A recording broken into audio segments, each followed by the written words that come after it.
오늘은 사무엘에 관한 두 번째 설교입니다. 믿음으로 사무엘은 말씀을 회복했다입니다. 성경은 한 시대를 이렇게 평가합니다. 여호와의 말씀이 희귀하여 이상이 흔히 보이지 않았더라. 이게 엘리야가 태어난 그때의 시대 상황입니다. 이 말은 무엇을 의미하는 걸까요? 그것은 하나님의 말씀이 끊어진 상태를 말하고자 하는 겁니다.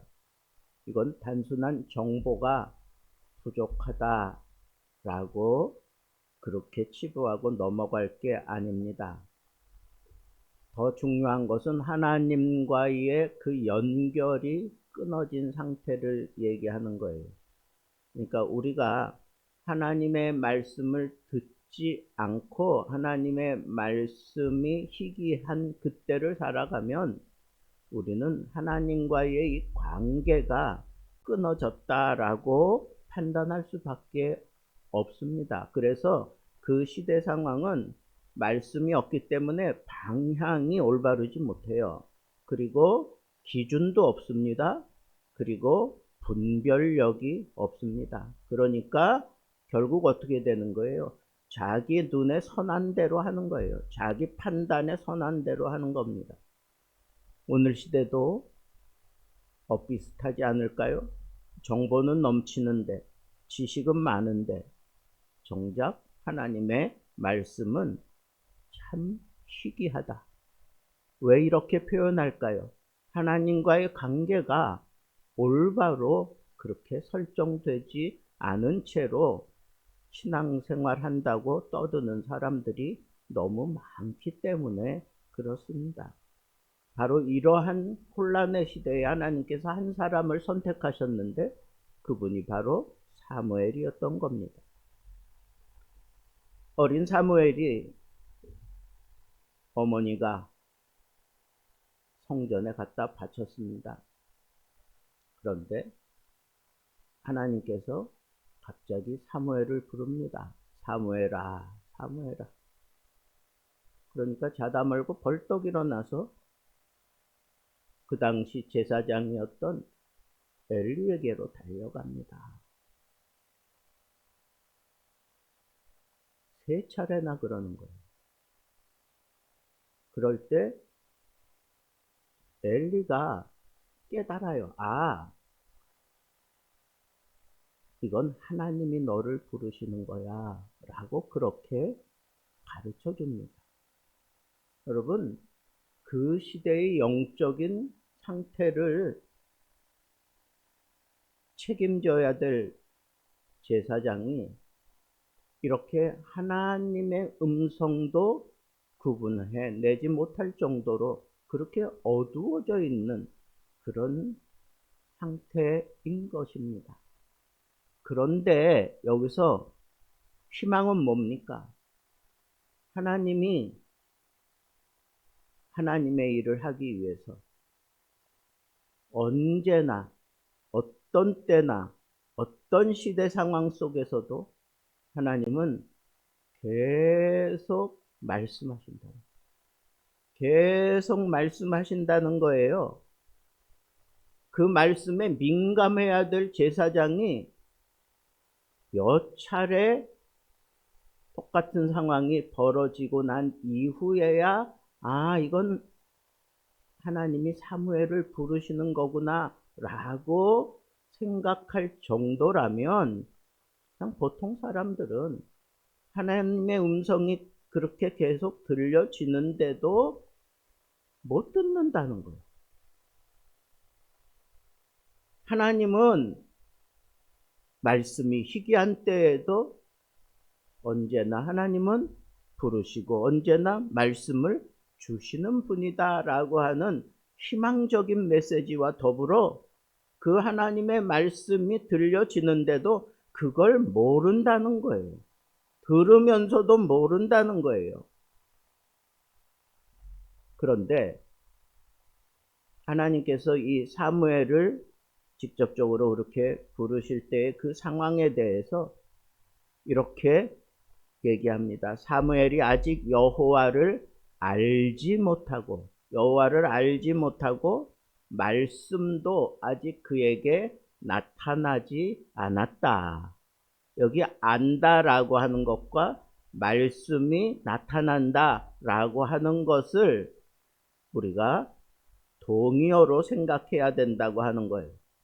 알지 못한다라고 하는 그것은 그냥 터득되는 게 아니고 이건 관계가 형성되면서 깨달아지는 그걸 얘기하는 거예요.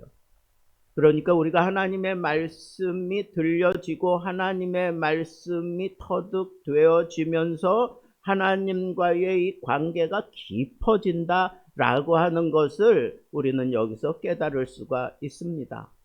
그래서 하나님은 동일하게 부르시고 하나님은 동일한 내용을 얘기하는데 그걸 듣지 못하는 사람도 있고 그것을 들으면서 그 내면에 그 말씀에 담겨져 있는 내면의 내용도 터득하는 사람이 있다는 거예요. 그 구분이 뭐냐? 하나님과의 관계가 어떻게 형성되고 그 깊이가 얼마나 깊어졌느냐에 따라서 그것이 형성된다고 하는 것입니다.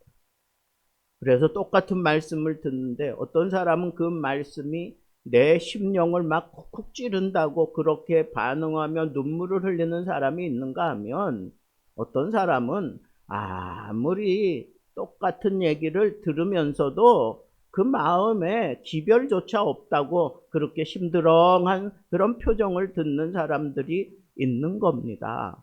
그건 개별적으로 다 하나님과의 관계에서 그 이유를 찾아야 한다 하는 거예요.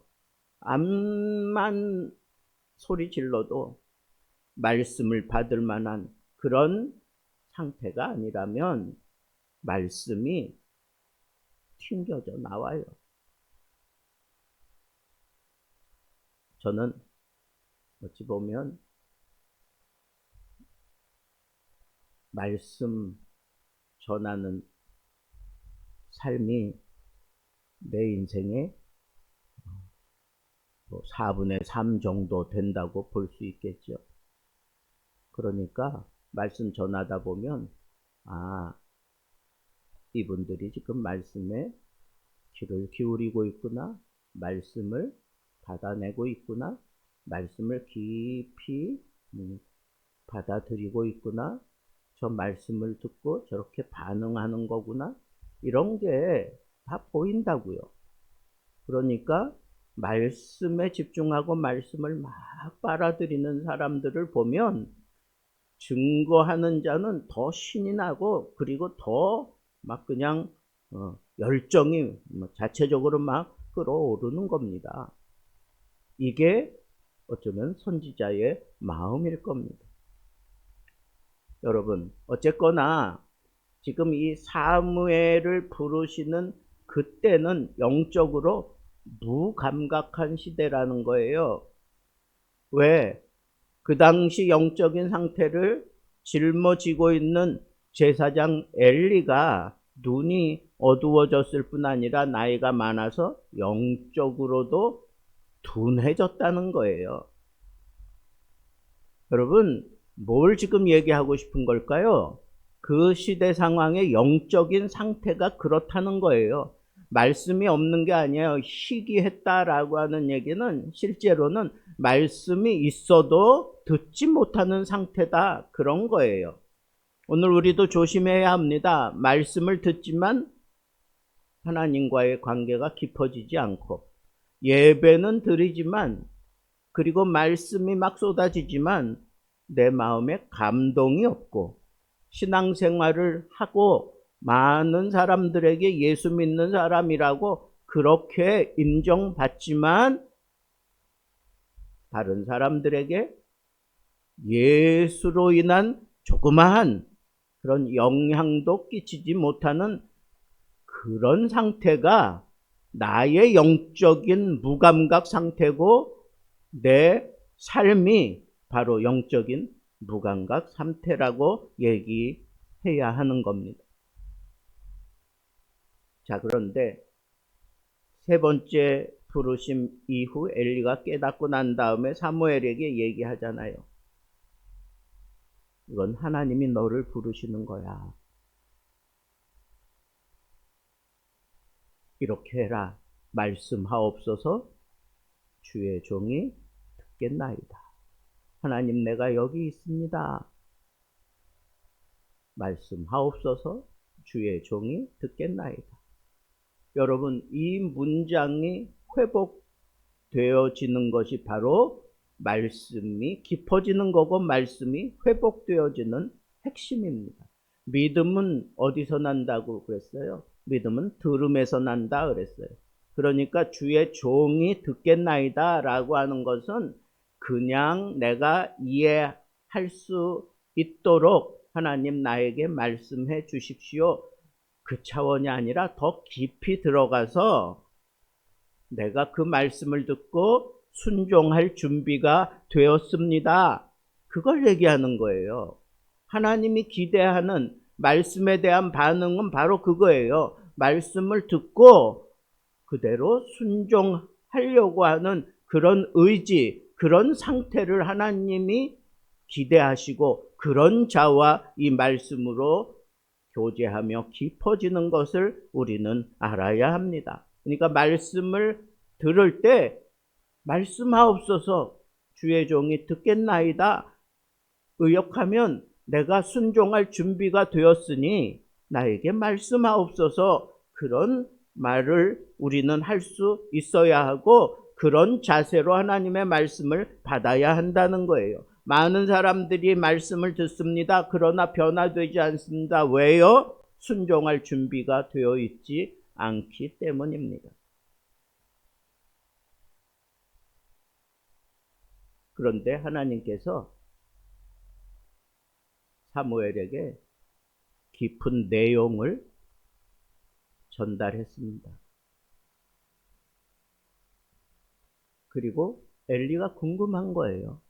사무엘을 불러놓고 하나님이 뭐라고 하시더냐 그렇게 물어요. 근데 하나님께 받은 내용이 뭐예요? 엘리 집안에 대한 심판을 하시겠다고 하는 그런 말씀이었어요. 그러니까 어린 사무엘이 엘리 제사장이 하나님이 뭐라고 하더냐 그렇게 물었을 때 주저하지 않을 수 없잖아요. 그 엘리 가문이 하나님의 심판을 받는다고 하는 건데.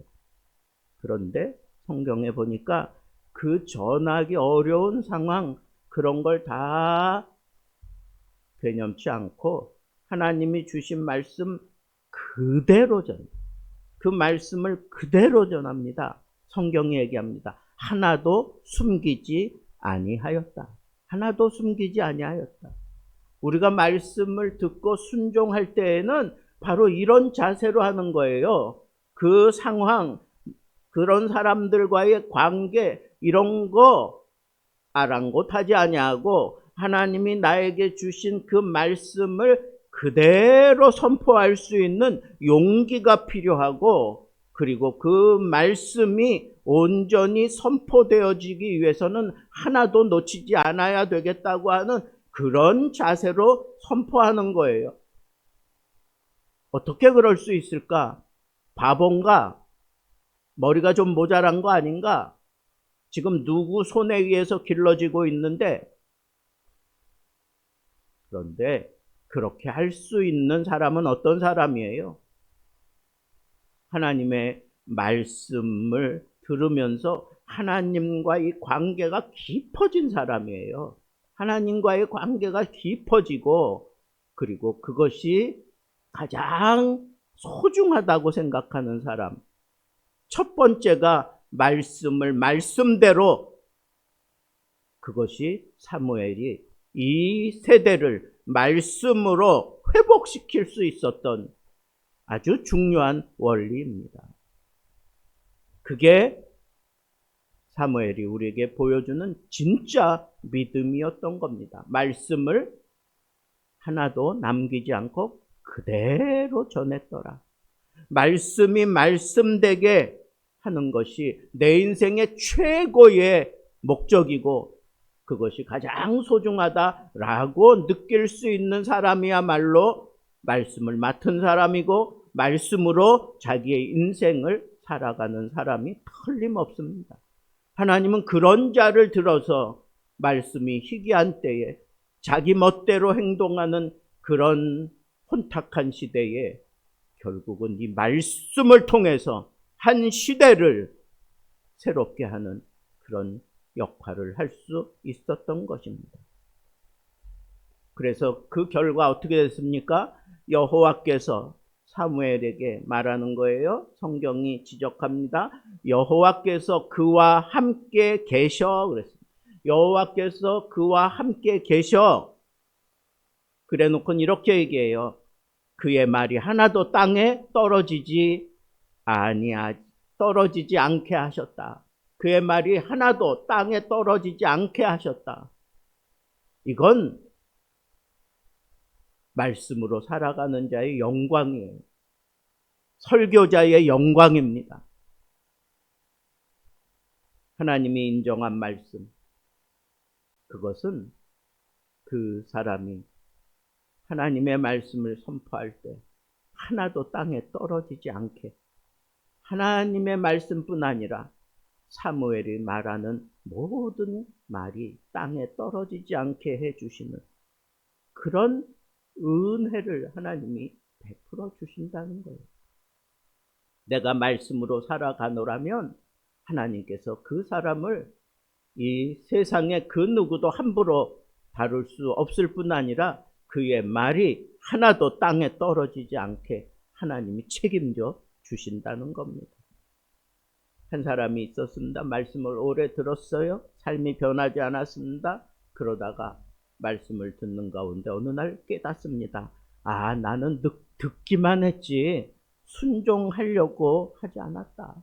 하나님의 말씀을 듣고 그대로 내가 살아보려고 그대로 내가 순종해 보려고 하지 않았다 하는 것을 깨닫고 난 다음에 그는 그 말씀 들은 대로 어떻게 해서든지 그날 그 말씀하신 대로 순종하려고 발버둥 치는 그런 삶을 그는 살아내기 시작했습니다. 그러다가 그의 인생이 뒤집어지고 그래서 선교사로 나가 큰 역할을 하게 되었다라고 그렇게 고백하는 그런 간증들이 우리 삶 속에 얼마나 많이 있는지 모릅니다. 문제는 말씀을 듣고 순종하느냐 안 하느냐 그거에 따라서 우리의 인생이 달라지고 우리의 시대 상황을 하나님이 틀 수 있는 그런 전환점을 내게도 하나님이 허락해 주신다라고 하는 겁니다. 지금 하나님은 말씀하고 계십니다. 문제는 뭐예요? 그 말씀을 우리가 듣고 있는가입니다. 더 정확하게 말하자면 그 말씀을 들은 대로 순종할 자세가 되어 있는가 하는 겁니다. 말씀하옵소서 주의 종이 듣겠나이다. 이 고백이 회복될 때 말씀이 다시 살아납니다. 인생이 살아납니다. 시대가 살아납니다. 가정이 살아나고 교회가 살아나고 나라가 살아나게 되어질 것입니다. 사랑하는 성도 여러분, 여러분들에게도 이 말씀이 얼마나 많이 쏟아지고 있습니다. 중요한 것은 하나만 기억하십시오. 주의 종이 듣겠나이다. 이제 순종할 준비가 되었사오니 말씀하옵소서. 말씀하옵소서. 순종할 준비가 되었습니다. 말씀과의 관계를 순종의 관계로 잘 형성해서 여러분들도 여러분들 자신을 비롯해서 여러분들의 가정, 여러분들이 섬기는 교회, 여러분들이 생활하는 그 사회, 그 어떤 상황 속에서도 하나님이 인정해지고 그 사람을 귀하게 세워주는, 그래서 그 사람이 하는 말 하나도 땅에 떨어지지 않도록 하나님이 붙잡아주는 그런 말씀의 사람들 되기를 우리 주님의 이름으로 축복합니다.